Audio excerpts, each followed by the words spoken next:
এই মুহূৰ্তত মই উপস্থিত আছো বৰপেটা ফখৰুদ্দিন আলী আহমেদ মেডিকেল কলেজত। মোৰ পেহীৰ ল'ৰা চবৰুদ্দিন মৰাবা স্থিত গাঁৱত তেখেতৰ জন্ম। আজি ৰাতিপুৱাই আনুমানিক 8:30মান বজাত তেখেত ট্ৰেক্টৰেৰে নিজৰ খেতিত হাল বাবলৈ গৈছিলে। তেখেত ট্ৰেক্টৰৰ চকীত বহি আছিলে। বহি থকা অৱস্থাত কিবা বিদ্যুতি ঘটি ট্ৰেক্টৰৰ তলত পৰি মৃত্যুবৰণ কৰিছে। গতিকে এই মুহূৰ্তত আমি খুব মৰ্মাহত আৰু অত্যন্ত দুখৰ খবৰ। গতিকে এই মুহূৰ্তত আমাৰ ভাইৰ কাৰণে আপোনালোকে সকলোৱে দোৱা কৰিব যাতে তেখেত জান্নাত নচিব হয়।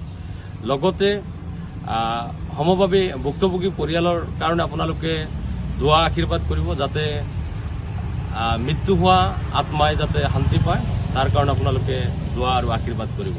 ধন্যবাদ।